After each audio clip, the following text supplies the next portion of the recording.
As discussed earlier, we will start away with early childhood, language and psychosocial development of a child.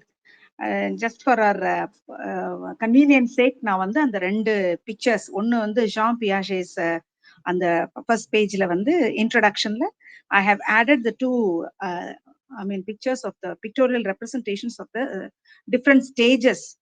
Next slide please, Asha. அதுல வந்து yes, இது வந்து பியாஜேஸ் அந்த stages, 4 stages. அது வந்து 12 year வரைக்கும் it will travel along with us. அதுக்கப்புறம் adolescent ஏஜுக்கு போனதுக்கு அப்புறம் இந்த பியாஜேயோட திங்கிங் வந்து ரொம்ப நம்ம டிஸ்கஸ் பண்ண மாட்டோம், because he has been only making his researches on children, growth of the children தான். ஸோ அதுக்கப்புறம் எரிக்சன் வந்து லைஃப் ஸ்பேன் முழுக்க நம்ம டிராவல் பண்ணுவோம். அவரு சொன்ன தியரியை பேக்ரவுண்டா வச்சு நம்ம டிஸ்கஸ் பண்ணிட்டே வருவோம். So I have included Erickson's stage theory in the next slide. Yes, and now let us get started with this or intro, because yesterday we were searching for it desperately la.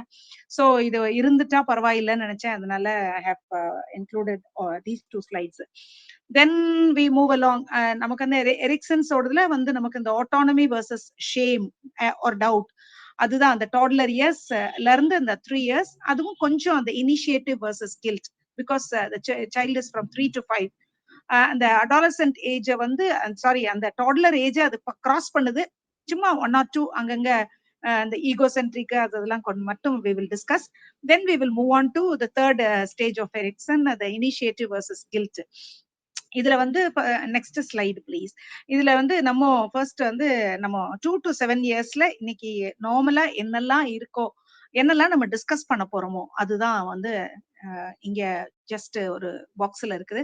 Major characteristics and developmental changes during this session. அப்புறம் இது முதல்ல they tend to be egocentric, because as discussed yesterday அவங்களுக்கு அடுத்தவங்களுடைய அந்த பெர்ஸ்பெக்டிவ்னஸ், thoughts, feelings அதெல்லாம் புரியாது அப்படின்றத பார்த்தோம். அப்புறம் வந்து இது slowly how it is getting பெட்டர்ன்றதான் இப்ப பார்க்க போறோம். அண்ட் லாங்குவேஜ் அண்ட் திங்கிங் அதுவும் எப்படி இருக்குன்னு பார்க்க போறோம். Next slide please. இது வந்து vocabulary ஆஃப் தி சைல்டு. அது வந்து vocabulary வந்து ஒரு 3 இயர்ஸ்ல வந்து average child can use 900 to 1000 different words, 12,000 words வந்து அது அண்டர்ஸ்டாண்ட் பண்ண முடியும். By the age of 6, ஒரு child typically வந்து ஒரு 2600 words ஒரு நாளைக்கு vocabularyல அது அது வெளியில by 6 அது வந்து அவ்வளவு பேசி இருக்கும் and can understand 20,000 words. இதெல்லாம் கொஞ்சம் லைட்டா பாத்துக்கிறது நல்லது. அப்புறம் average of 9 words a day பேச புது வேர்ட்ஸ் கத்துக்குது. அப்போ அது வந்து 18 monthsல இருந்து இப்படி கத்துக்க ஆரம்பிக்குது. அப்புறம் வந்து அவங்க இந்த ஃபாஸ்ட் மேப்பிங் எல்லாம் தான் நம்ம இப்ப பார்க்க போறோம், எப்படி அது மேப் பண்ணுது அப்படிங்கறதெல்லாம். அப்புறம் வந்து ஒரே ஒரு தடவை அது காதுல விழுந்தத how it adds to its hyper, அது என்ன பண்ணுன்னா அந்த vocabularyல ஃபாஸ்ட் மேப்பிங் என்னன்னா, ஒரு இன்ட்ரெஸ்டிங் ஃபேக்ட் என்னன்னா, பேபி என்ன செய்யுதுன்னாக்க when people talk about ஏதோ ஒரு சம்திங், அது வந்து காதுல வாங்குது சில வேர்ட்ஸ் எல்லாம், சில நியூஆன்சஸ், சில வேர்ட்ஸ் ஒன்ஸ் ஆர் ட்வைஸ் அதை வந்து காதுல வாங்குது. தென் அதுக்கு உள்ள மீனிங்கை வந்து இட் டஸ் நாட் நோ. நம்ம கூட we used to wonder, நம்ம குழந்தைய பார்க்கும்போது இதுக்கெல்லாம் இந்த வார்த்தையெல்லாம் தெரியுமா, அதோட மீனிங் எல்லாம் புரியுமா அப்படின்லாம் நம்ம வண்டர் பண்ணுவோம். இது என்னன்னாக்க அது as and when the child hears people talking, இந்த வேர்ட்ஸ் 1 or 2 பிக்கப் பண்ணிக்குது, இட் ஃபார்ம்ஸ் குவிக் ஹைபோதசிஸ். தானா ஒரு அது ஆக்சுவல் மீனிங்கான்றதெல்லாம் அதுக்கு புரியாது, எந்த கான்டெக்ட்ல அவங்க யூஸ் பண்ணிருக்காங்க கிட்டத்தட்ட அதே கான்டெக்ட்ல யூஸ் பண்றதுக்காக அதை மெமரியில ஸ்டோர் பண்ணிக்கும், அதை ரெப்ளிகேட் பண்ணும். அதுதான் that is how the child does it. அதுக்கு மீனிங் எல்லாம் பெருசா தெரியாது, பெரிய வேர்ட்ஸ் எல்லாம் யூஸ் பண்ணுவோம், நம்ம ஆச்சரியப்படுவோம் இதெல்லாம் எப்படி தெரியும் அப்படின்னு சொல்லிட்டு. This is how the baby conceives ஒரு ஒரு கான்வர்சேஷன்ல இருந்து சில words, new words, and then it forms a quick hypothesis on its own. இதுதான் அந்த மீனிங்கா இருக்கணும், அந்த கான்டெக்ஸ்டுக்குள்ளார கொண்டு வந்துக்கிறாங்க, இப்படிப்பட்ட கான்டெக்ஸ்ட்ல இந்த வேர்டை யூஸ் பண்றாங்க அப்படின்னு தன்னுடைய மெமரியில ஸ்டோர் பண்ணிட்டு அந்த மாதிரி ஒரு கான்டெக்ஸ்ட் வரும்போது எடுத்து அந்த வார்த்தையை விடுது. அப்போ இது வந்து linguists are not sure how fast this mapping works அப்படிங்கிறாங்க. வந்து ஏன்னா சில்ட்ரன் வந்து எந்த அளவுக்கு அவங்க வந்து அந்த அவங்களுக்கு என்ன தெரியும், அதை எப்படி அவங்க ஃபார்ம் பண்றாங்க, சிமிலர் வேர்ட்ஸ் எங்கிருந்து கொண்டு வர்றாங்க அப்படிங்கறது இன்னும் yet they are not able to understand. அப்புறம் இன்னொன்னு, ஏற்கனவே தெரிஞ்ச வார்த்தையோட அதான் மேப்பிங்கிறாங்க, ஏற்கனவே தெரிஞ்ச வார்த்தையோட தே கனெக்ட் தெம், பேசும்பொழுது அதை திரும்பவும் சேர்த்துக்கிறாங்க. அடுத்து தியரி ஆஃப் மைண்ட் டெவலப்மெண்ட். இந்த தியரி ஆஃப் மைண்ட் டெவலப்மெண்ட்ங்கிறது வந்து there is one more thing. அது என்னன்னா, அவங்களுடைய அந்த ஈகோ சென்ட்ரிசிசம் அது இல்லை. அதாவது என்னன்னா, theory of mind is not the opposite of ego சென்ட்ரிசிசம்.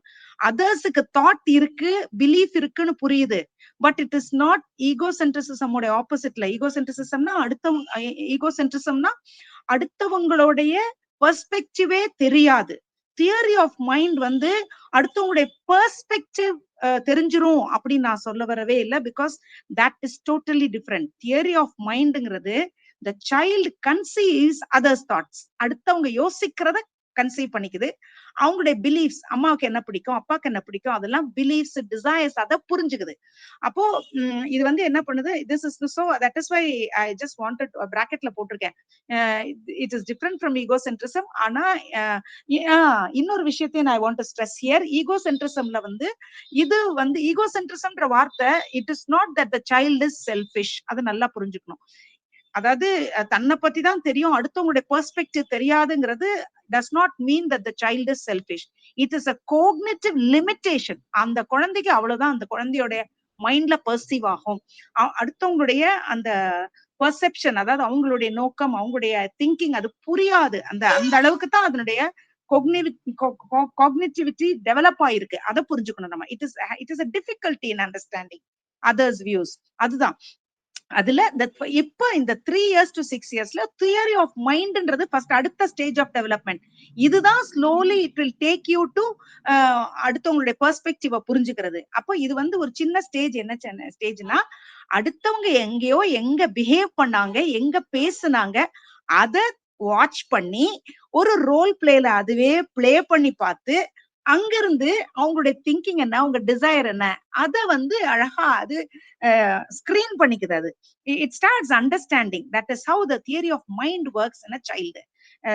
கிளியரா இருக்கா உங்களுக்கு? யாராவது ஒருத்தர் ஒரு தம்ஸ் போட்டுருங்க, இல்லைன்னா நான் ஒரு தடவை சொல்றேன்.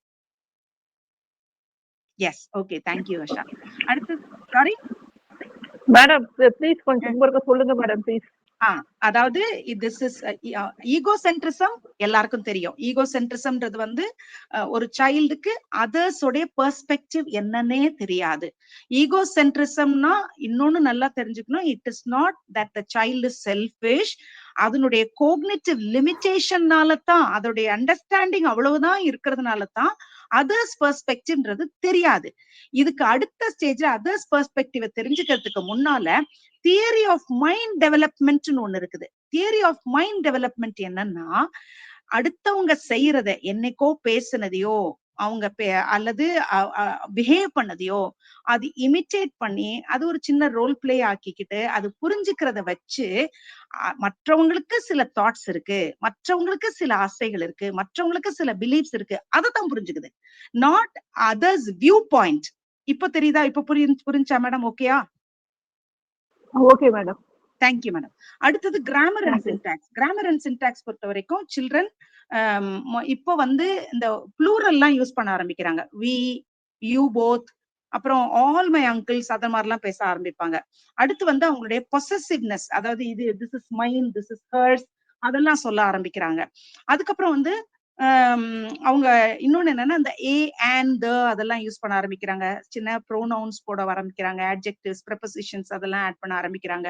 வாட் வேர் கொஸ்டின்ஸுக்கெல்லாம் தெளிவா குட்டி குழந்தையா இருக்கும் போதே பிஃபோர் தே ஆர் 4 அவங்கள தே கேன் ஆன்சர். இப்போ வந்து 4 or 5 வரும் பொழுது டெக்ளரேட்டிவ் சென்டென்ஸ், நான் பிராக்கெட்ல சின்ன சின்ன எக்ஸாம்பிள்ஸ் அடுத்த இங்கதான் கீழே லாஸ்ட் இந்த இல்ல ஜஸ்ட் ப்ரீவியஸ் இதுலயே கீழே இருக்க பேராகிராஃப்ல நான் கொடுத்துருக்கிறேன். டிக்ளரேட்டிவ் சென்டென்ஸ்னா என்ன அப்படிங்கறத சும்மா ஞாபகம் வரதுக்காக, I like ice cream, I don't want, இல்ல ஐ டோன்ட் வாண்ட் திஸ், அந்த மாதிரிலாம் கொஞ்சம் டிக்ளரேட்டிவா சொல்றதுதான் அது ஒண்ணு. அடுத்தது negative sentence, you are always wrong, you are not doing correctly, அந்த மாதிரி சொல்றது. இன்டரோகேட்டிவ் நமக்கு தெரியும், ஏதாவது ஒரு கொஸ்டின் டேக்கோட வர்றது. இம்பெரேட்டிவ்ங்கிறது please, you close the door, அந்த மாதிரி ரிக்வெஸ்ட் பண்றது, இதெல்லாம் குழந்தைக்கு 4 to 5ல அழகா கரெக்டா எந்தெந்த இடத்துல யூஸ் பண்ணணுங்கிறது தெரிய ஆரம்பிக்குது. And it also starts using it. அடுத்த ஸ்லைட்ல 4 to 5 இயர்ஸ் வந்து கொஞ்சம் காம்ப்ளெக்ஸ் சென்டென்சஸும் பேசுறதுக்கு ரொம்ப சந்தோஷமா பேசுவாங்க. ஒரு ஸ்டோரியை லாங்கா சொல்றதுக்கு ஆசைப்படுவாங்க. அதுக்கப்புறம் வந்து நெக்ஸ்ட் ஸ்லைட்ல அடுத்தது வந்து அவங்க அந்த அதுல வந்து அண்ட் தென் அதாவது அப்புறம் அப்புறம்னு சொல்லி சொல்லி கண்டினியூஸா அவங்க சொல்லுவாங்க, சொல்ல ஆரம்பிக்கிறாங்க. பட் அவங்களுடைய காம்ப்ரிஹென்ஷன் வந்து கொஞ்சம் லிமிட்டட் தான்னாலும் அவங்க பேசுறதுல அவங்க சொல்ல வர்றத நீங்க உங்களுக்கு புரியலைன்னா திரும்பவும் அதை எக்ஸ்பிளைன் பண்றதுக்கு ரெடியா இருப்பாங்க. கொஞ்சம் அடல்ட் லைக்கா பேச விரும்புவாங்க. ஸ்லோலி அவங்க வந்து கொஞ்சம் காம்ப்ளிகேட்டட் சென்டென்சஸ் எல்லாம் யூஸ் பண்ணுவாங்க. கொஞ்சம் கொஞ்சமா அடுத்தது காம்ப்ளெக்ஸ் சென்டென்சஸ் யூஸ் பண்ண ஆரம்பிக்கிறாங்க. எல்லாமே கொலோக்கியல் லாங்குவேஜ்ல, அதாவது என்னன்னாக்கா அவங்க பேசும் பொழுது நம்ம ரொம்ப கிராமட்டிக்கலா எதிர்பார்க்க முடியாது. கொலோக்கியல் லாங்குவேஜ்ல கொஞ்சம் கொஞ்சமா அவங்க லேர்ன் பண்ணிக்கிறாங்க.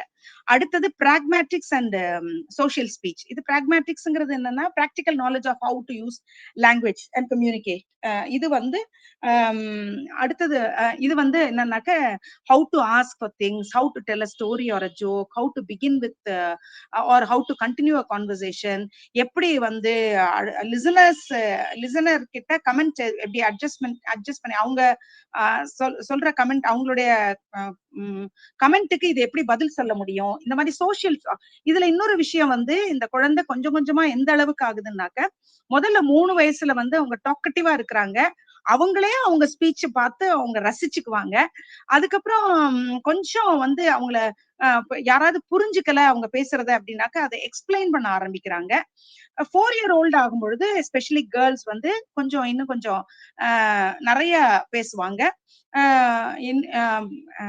சின்ன குழந்தை இருந்துச்சுன்னா அவங்க கிட்ட ஒரு கொஞ்சம் அவங்கள சிம்பிளிஃபை பண்ணி அவங்களுக்கு சொல்லி கொடுப்பாங்க. அதாவது மற்றவங்க பேசுறது அந்த குழந்தைக்கு புரியாதுங்கிறது தெரியுது, சோ அவங்க கொஞ்சம் அவங்களுக்கு எக்ஸ்பிளைன் பண்ண அந்த மாதிரி எல்லாம் இருப்பாங்க.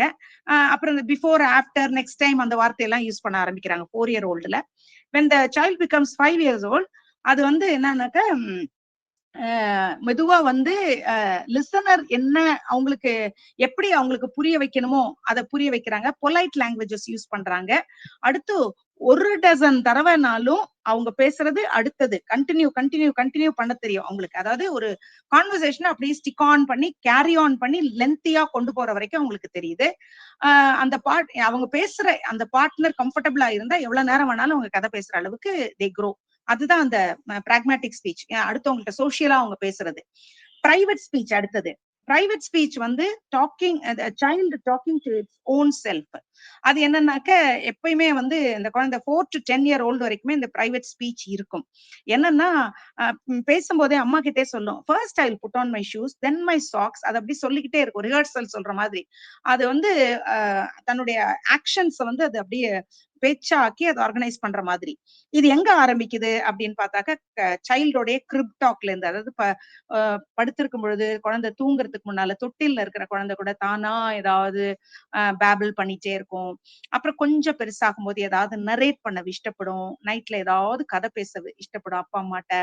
அந்த மாதிரி ஆரம்பிக்கிறது தான் playing with sounds and words முதல்ல ஆரம்பிச்சு தென் ஸ்லோலி அவங்க தானா ஒரு ஃபேண்டசில ஒரு தன்னுடைய இமோஷன்ஸ் எல்லாம் கொட்டுற மாதிரி 4 to 5 years வரும்பொழுது அவங்க ஒரு பிரைவேட் டாக் பண்றாங்க. அத வந்து பியாஜே என்ன சொல்றாரு, it is a sign of cognitive immaturity. ஏன்னா குழந்தை ஈகோ சென்ட்ரிக்கா இருக்கிறதுனால, அடுத்தவங்களுடைய வியூ பாயிண்ட் தெரியாததுனால, அதனால வந்து சும்மா அது தானா தனக்கு தெரிஞ்ச வார்த்தைகளை வோக்கலைஸ் பண்ணி பேசுது அப்படிங்கிறாரு. ஆனா அப்புறம் இன்னொரு ரீசன் சொல்றாரு, அவங்களுக்கு நிறைய வேர்ட்ஸ் தெரியாததுனால மற்றவங்களுக்கு அதை புரிய வைக்க முடியாது. இப்போ ஃபார் எக்ஸாம்பிள் நமக்கு ஒரு லாங்குவேஜ் புதுசு, அந்த லாங்குவேஜ்ல இப்ப நம்ம இப்பதான் அந்த லாங்குவேஜ் கத்துக்கிட்டு இருக்கோம். அந்த லாங்குவேஜ் நல்லா தெரிஞ்சவங்ககிட்ட பேசும்போது நமக்கு ஒக்காபுலரி இல்லைன்னா நிறைய பேச முடியாது, பாத்தீங்களா, எக்ஸ்பிரஸ் பண்ண முடியாது. அப்படித்தான் குழந்தை வந்து நிறைய வேர்ட்ஸா பேச முடியாம இருக்கு. their vocabulary is limited, their grammar itself is limited, that is why they are talking like that. அவங்களா பிரைவேட் டாக்ல இருக்காங்கன்னு. ஆனா லெவ் விகாட்ஸ்கி அப்படி சொல்லல. அவர் என்ன சொல்றாரு, he thought that இது வந்து குழந்தை வந்து தனியா பிரைவேட் ஸ்பீச்ல இருக்கிறது not because it is egocentric, இது அதனுடைய டெவலப்மெண்டோட intertwined, it is deeply intertwined in its development itself அப்படிங்கிறாரு. அவர் என்ன சொல்றாருன்னா, this is a very important function in the transition between early social speech and inner speech. அதாவது ஒரு child private talk, அதாவது தானா தன்னை பேசிட்டே இருக்குது, தனியா ரூம்ல போய் பேசும், அப்பா அம்மா பேசின அதே எக்ஸ்பிரஷன்ஸ நான் சின்ன பிள்ளையா இருக்கும்போது அந்த மாதிரி பண்ணதா எங்க அம்மா எல்லாம் சொல்லுவாங்க. குட்டி பூனையை வச்சு, நான் நேத்தே சொன்னேன், குட்டி பூனையை வச்சு அதுகிட்ட போய் திட்டுவேன். அத மாதிரி ஒவ்வொருத்தரும் குழந்தைகள், நீங்க இன்னைக்கும் குழந்தைகளை பாத்தீங்கன்னா அவங்க போய் தனியா ஒரு ரோல் பிளே பண்ணி பார்ப்பாங்க. This is what according to Vygotsky அவர் என்ன சொல்றாருன்னா, relying on external guidance to internal self regulation. அதாவது டிரான்சிஷன், இங்க நான் என்ன போட்டிருக்கேன்னா டிரான்சிஷன், அங்க என்ன போட்டிருக்காங்கன்னா transition towards internal rather than external control of behaviorனு போட்டிருக்காங்க. அது ஆக்சுவலா வந்து அடுத்தவங்க பெரியவங்க கைடன்ஸ் கொடுத்து அதை டைரக்ட் பண்றத இது தானா தனக்குள்ளார சொல்லி சொல்லி ஒரு இன்டர்னல் ரெகுலேஷனை கொண்டு வருது. This is an evidence for the role of private speech in self regulation அப்படிங்கிறாரு விகாட்ஸ்கி. அதனால இதுக்கு இப்படி பிரைவேட் ஸ்பீச் பண்ற குழந்தைங்க, they are trying to do difficult tasks, especially when there is no adult supervision. தானா தன்னை ரெகுலேட் பண்றதுக்கு தானே அதை பேசி இது இப்படி பண்ணணும் அப்படி பண்ணணும் தானே செல்ஃப் டைரக்ட் பண்ணிக்குது. அதனாலதான் இந்த குழந்தை எல்லா குழந்தைகளும் அதனுடைய அந்த டெவலப்மெண்ட்ல ஒரு ஸ்டேஜா அதை கொண்டு வந்துக்கிறாங்க அப்படிங்கிறது விகோட்ஸ்கியோட வியூ. கண்டினியூ பண்ணலாம்ல, இது இன்னும் கொஞ்சம் தான் இருக்கு. செல்ஃப் கான்செப்ட் வந்து அடுத்தது வந்து இது வந்து this is a very crucial development aspect in cognitive development of a child. என்னன்னா it is what we believe about who we are. ஒரு நல்ல கரெக்டான வார்த்தை. என்னன்னா தன்னை பத்தி அந்த குழந்தை எப்படி தெரிஞ்சுக்க ஆரம்பிக்குது அப்படிங்கிறது தான். It is a cognitive construction. அதாவது கொஞ்சம் கொஞ்சமா அது கன்ஸ்ட்ரக்ட் ஆகி வருது. அந்த செல்ஃப் கான்செப்டுவலைசேஷன்ங்கிறது கொஞ்சம் கொஞ்சமா அந்த குழந்தையோட ஃபீலிங், அதனுடைய பிலீஃப், அதனுடைய எபிலிட்டிஸ், ட்ரேட்ஸ் அல்லது வேல்யூஸ் இதெல்லாம் சேர்ந்து ஒரு செல்ஃப் கான்செப்டா வருது பாத்தீங்களா. இது வந்து ஒரு டைனமிக் ஸ்ட்ரக்சர்னு அவர் சொல்றாரு. அதாவது அந்த டெவலப்மெண்ட். அப்போ இது வந்து கொஞ்சம் கொஞ்சமா குழந்தைக்குள்ளார இவால்வ் ஆயிட்டே வருது. அப்போ அதனாலதான் இது கோக்னிட்டிவ் கன்ஸ்ட்ரக்ஷன் ஒரு வார்த்தை அழகா சொல்றாங்க. அப்போ இந்த child slowly starts understanding about how others see the child, how others feel about the child. அதனால ஈகோ சென்ட்ரிசம்ல இருந்து இந்த குழந்தை கொஞ்சம் கொஞ்சமா செல்ஃப் அவேர்னஸ்க்கு வருது. இத வந்து ஒரு child as the child grows அது எப்படி வருதுங்கிறத தான் நம்ம இப்ப பார்க்க போறோம். ஃபர்ஸ்ட் வந்து அட் ஏஜ் முதல்ல நமக்கு தெரியும் அந்த ஈகோ சென்ட்ரிசம் அது வந்து மத்தவங்களுடைய வியூ பாயிண்ட்னு ஒண்ணு இருக்குன்றதே அந்த குழந்தை தெரியாம இருக்குது. அதனால all it can do is to think about it self only. அடுத்தது வந்து ஒரு செல்ஃப் டெபினிஷன், அதாவது ஏஜ் 4ல அந்த ஒரு செல்ஃப் டெபினிஷன் பண்ணும். எப்படின்னா தன்னை பத்தி சொல்லும் பொழுதே ஒரு தன்னை ஒரு சூப்பர்மேன் மாதிரி தான் தன்னை நினைச்சுக்கும். அதாவது அதுக்குள்ளார ஒரு ஐடியல் செல்ஃப் இருக்கும், ஒரு ரியல் செல்ஃப் இருக்கும்ன்றதெல்லாம் இல்ல. ஐடியல் செல்ஃப் தான் அதுக்கு ரியல் செல்ஃபே. என்னன்னா தன்னை எல்லாத்துலயும் ஒரு சுப்ரீம் குவாலிட்டியோட தான் அது சொல்லும். நிறைய குவாலிட்டி சொல்லாது, ஒண்ணுதான். அதனாலதான் அது பேர் அந்த ஆல் ஆர் நத்திங்வாங்க. தன்னுடைய திங்கிங் பத்தி ஒண்ணுதான் நினைக்குது. தன்னை ஒரு ஐடென்டிஃபை பண்ணி ஒரு கேரக்டரிஸ்டிக்கா நினைச்சுச்சுன்னா அதனுடைய பொசஷனோ அதனுடைய பிஹேவியரோ அல்லது அதனுடைய பர்டிகுலர் ஸ்கில்ஸோ அது எதை பத்தி சொல்லணும்னாலும் அது வந்து முதல்ல வந்து அது தன்னை செல்ஃப் சிங்கிள் ரெப்ரசன்டேஷனா தான் முதல்ல அந்த செல்ஃப் கான்செப்ட் அதுக்குள்ளார வளருது. அத வந்து நம்ம இப்ப கீழே பார்ப்போம். இப்ப வந்து ஃபர்ஸ்ட் வந்து அது செல்ஃப் டெஃபினிஷன்ன்றது வந்து முதல்ல வர்ற ஸ்டேஜ். அது சொல்லும் பொழுது அன்ரியலிஸ்டிக்லி பாசிட்டிவா தான் தன்னை சொல்லும். அதாவது தன்னை சொல்லணும்னாக்க தன்னை பத்தி ஒரு பெரிய எக்ஸ்ட்ராடினரியா வெரி ஸ்மார்ட் சைல்டு அல்லது தான் யாரு அப்படின்னாக்க வெரி குட் கேர்ள் அந்த மாதிரிதான் அது நினைக்கும். தன்னை த பெஸ்டா நினைக்குது. அப்போ இது வந்து என்னன்னாக்கா அதுக்காக அதை டெமான்ஸ்ட்ரேட் பண்றதுக்கு கூட அது ட்ரை பண்ணுது. அன்டில் ஏஜ் 7 அது வந்து அதனுடைய அந்த செல்ஃப் கிரிட்டிக்கல் அல்லது தனக்கும் ஒரு கான்ஃபிளிக்டிங் இமோஷன் இருக்கும், தன்னிட்டையும் தப்பு இருக்கும்ன்றது புரியாது. இது வரைக்கும் தான் பியாஜே சொல்லியிருக்காரு. ஆனா இப்போ அனாலிசிஸ் ஆஃப் நியோ பியாஜிஷியன் தியரி, அதாவது பியாஜிஷியன் தியரியில இருந்து பில்டப் ஆன புது தியரிஸ், அதான் நியோ பியாஜிஷியன் தியரி. அதுதான் இன்னும் 3 ஸ்டெப்பா சொல்லி கொடுக்குறாங்க. இது வந்து ஒரு கண்டினியூஸ் ப்ரோக்ரஷன்.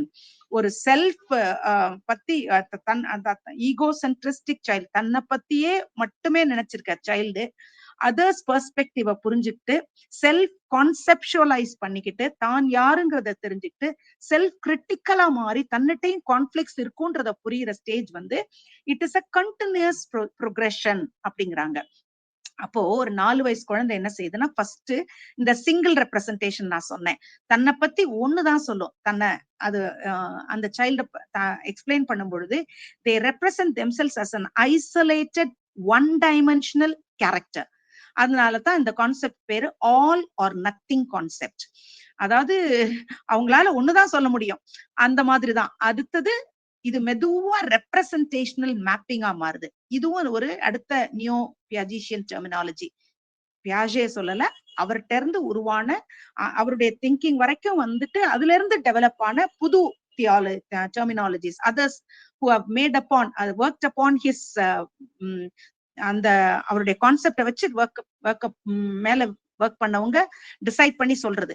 அப்ப அது ரெப்ரசன்டேஷனல் மேப்பிங்கிறது என்னன்னாக்க, தானா சில அதுக்கப்புறம் அந்த child learns certain other new things. அந்த புதுசான விஷயங்களை அது என்னென்னலாம் கத்துக்குதோ அதை வச்சு தன்னை ஒரு செல்ஃப் டெஃபினேஷனுக்குள்ளார கொண்டு வருது. அதாவது தன்னுடைய ஆஸ்பெக்ட்ஸ் ஆஃப் லைஃப், தன்னுடைய குணம் அல்லது ஏதாவது ஒரு சில புது புது லேர்னிங், அது புதுசா கேரக்டரிஸ்டிக்ஸ் லேர்ன் பண்ணுது பாத்தீங்களா, அதுல நல்லா இருக்கிற திங்ஸ் எல்லாம் அதை எடுத்து தனக்கு அதை அட்டாச், சிலதெல்லாம் மேப் பண்ணி வச்சுக்குது. அதனாலதான் ரெப்ரசன்டேஷனல் மேப்பிங்கிறோம். இதுலயும் இன்னும் அந்த ஆல் ஆர் நத்திங்கிறது இன்னும் இருக்கு. அதாவது குட்டு தான், தனக்கு எல்லாமே குட்டா தான் சொல்லும். ஆனால் ஒரு 4-5 கேரக்டரிஸ்டிக்ஸ் சேர்த்து சொல்ற அளவுக்கு அதுக்கு ஒரு I can run fast, I can climb high, I can throw a ball very far, இப்படி ஒரு 4-5 சேர்த்து சொல்லக்கூடிய ரெப்ரசன்டேஷனல் மேப்பிங். அதாவது ஆனா everything is expressed completely positive. அதுதான் ஆல் ஆர் நத்திங் டேர்ம்ஸ்ல தான் சொல்லும், எல்லாமே குட்டா தான் சொல்லும். ஆனா it can represent its own self by few other characters. முதல்ல வந்து ஒண்ணுதான் இருந்துச்சு, இப்ப அப்படி இல்லை, தானா ரெப்ரசன்டேஷனல் மேப்பிங் பண்ண ஒரு லாஜிக்கல் கனெக்ஷன் ஒன்னோட ஒண்ணு கொண்டு வந்துட்டு அதை வச்சு தன்னை பத்தி ஒரு செல்ஃப் டிஸ்கிரிப்ஷன் சொல்லக்கூடிய அளவுக்கு அந்த child grows. Then the third step is representational systems. இது அந்த மிடில் சைல்ட்ஹுட்ல தான் வரும். அங்கதான் அதுல வந்து ஒரு மல்டி டைமென்ஷனல் கான்செப்ட்ல தனக்கு என்ன முடியும், தனக்கு என்ன முடியாது, அந்த கான்ஃபிளிக்ட்ஸ் எல்லாம் என்னன்னு புரிஞ்சுக்கிட்டு தன்னுடைய செல்ஃப் வர்த்துக்கு அண்டர்ஸ்டாண்டிங் எபிலிட்டிக்கு போறது. அதான் representational system. Think I am clear. Erikson உடைய இனிஷியேட்டிவ் வர்சஸ் கில்ட் போயிடலாமா? Almost end of the lesson வந்துட்டோம். எரிக்சனுடைய இனிஷியேட்டிவ், அது இப்ப நமக்கு தெரியும். எரிக்சனுடைய ஸ்டேஜ்ல இனிஷியேட்டிவ் வர்சஸ் கில்ட் தான் அந்த தேர்ட் ஸ்டேஜ்ல தான் நம்ம இருக்கிறோம். அந்த சைல்டு டெவலப் ஆகி வந்திருக்குது 3 to 6 years, ஆல்மோஸ்ட் அந்த pre school children child to கொஞ்சம் அந்த ஃபர்ஸ்ட் ஸ்டாண்டர்ட் அந்த லெவலுக்கு போற வரைக்கும். ஆனா இங்க வந்து என்னன்னாக்க, தான் விரும்புறத அந்த குழந்தை செய்யறதுக்கு ஆரம்பிக்குது, தானா சில இனிஷியேட்டிவ்ஸ் எடுக்க ஆரம்பிக்குது, தானே அதை என்கரேஜ் பண்ணுனா அதுல இன்னும் ஃபர்தரா போகுது. என்கரேஜ் பண்ணாம அதை ரெடிக்யூல் பண்ணாலோ பனிஷ் பண்ணாலோ அது ஒரு கில்ட் ஃபீலிங்குள்ளார போகுது. அதனால பேரண்டிங் ஸ்டைல், பேரண்டிங் இதுல ரொம்ப ரொம்ப இம்பார்ட்டன்ட். இந்த ஏஜ்ல பேரண்டிங் ஸ்டைல்ஸ் அதனால டிஸ்கஸ் பண்றாங்க. ஏன்னா how parents handle the child, அது வந்து it tells upon the child's growth at a later stage. அதனால ஒரு சைல்டு ஒரு பேரண்ட் எப்படி டீல் பண்றாங்கன்றத காமிச்சு அதை வச்சு டயனா பாம்ரிண்டுங்கிறவங்க ஒரு 4 பேரண்டிங், அவங்க சொன்னது 3 பேரண்டிங் ஸ்டைல்ஸ், அதுக்கப்புறம் ஃபர்தர் அதை டெவலப் பண்ணாங்க, 4னாங்க 5னாங்க. அது வந்து ஃபர்ஸ்ட் ஸ்டேஜ் வந்து அத்தாரிட்டேரியன் பேரண்ட்ஸ். பேரண்டிங் ஸ்டைல்ஸ்ல அத்தாரிட்டேரியன் பேரண்ட்ஸ் அது வந்து என்னன்னாக்க, அந்த மேல நான் சைட்லயே கொடுத்துருக்கிறேன், ரிஜிட் ரூலர். அப்போ அவங்களுக்கு வந்து என்ன காட்டுவாங்க குழந்தைகிட்ட, லோ ரெஸ்பான்சிவ்னஸ், அன்பு வந்து லோவா தான் காட்டுவாங்க. when the child comes and shows its love to the mother or father, அவங்க வந்து ரெஸ்பான்ஸ் வந்து லோவா இருக்கும். ஆனா டிமாண்ட் மட்டும் ஹையா இருக்கும். என்ன சொல்லுவாங்கன்னாக்க, குழந்தைக்கு அந்த வேல்யூ ஆஃப் கண்ட்ரோல் தெரியணும், அன்குவெஸ்டினிங் ஒபீடியன்ஸ் தெரியணும் அப்படிங்கிறது மாதிரி ஒரு ஸ்ட்ரிக்ட் ரூலரா ரிஜிட் ரூலரா இருப்பாங்க சில பேரண்ட்ஸ். அப்படிப்பட்டவங்க கிட்ட வளர்ற சைல்டு எப்படி வளருது அப்படிங்கறத நம்ம பாக்குறோம். அப்போ இந்த அத்தாரிட்டேரியன் பேரண்ட்ஸ் இவங்க வந்து என்னன்னாக்க, they set a standard of conduct. And punish them forcefully for violating it. இது வந்து அவங்க பண்றதுனால என்ன ஆயிடுதுன்னா, குழந்தை அப்பா அம்மா கிட்ட இருந்து கொஞ்சம் டிட்டாச்டு சைல்டா வளர ஆரம்பிக்குது. அப்பா அம்மா வந்து அவங்க கிட்ட இதுவுமே கொஞ்சம் அம்மா அப்பா வார்மா அதுகிட்ட வார்ம்த் காட்டல, ரெஸ்பான்சிவ்னஸ் காட்டலங்கிறனால இதுவும் கொஞ்சம் லெஸ்ஸர் வார்ம் பிஹேவியரை காட்டுது. லைஃப்ல பின்னால் அது வளரும் பொழுது திருப்தி இல்லாத குழந்தையா, நம்பாத அடுத்தவங்களை நம்பாத குழந்தையா, ஒரு வித்ட்ரான் சைல்டு, யாருடைய பழகாத குழந்தையா வளர்றதுக்கு நிறைய வாய்ப்புகள் இருக்கு. அடுத்தது பெர்மிசிவ் பேரண்ட். இவங்க வந்து லீனியன் சஃபரர் அப்படின்னு கொடுத்துருக்கு பாருங்களேன். கிட்டத்தட்ட அவங்க எப்படி இருப்பாங்கங்கிறதுக்கு ஒரு ஜஸ்ட் ஒரு ஞாபகம் வச்சுக்கிறதுக்காக ஒரு அவங்களே கொடுக்குறாங்க இந்த மாதிரி. அது வந்து என்னன்னா ரொம்ப அன்பு, ஹை ரெஸ்பான்சிவ்னஸ், லோ டிமாண்டிங்னஸ், எதுவுமே டிமாண்டிங்கும் இல்ல, ஓவரா அன்பை கொட்டுறது. இவங்க வேல்யூ பண்றதெல்லாம் தன்னை எக்ஸ்பிரஸ் பண்ணணும், செல்ஃப் எக்ஸ்பிரஷன்.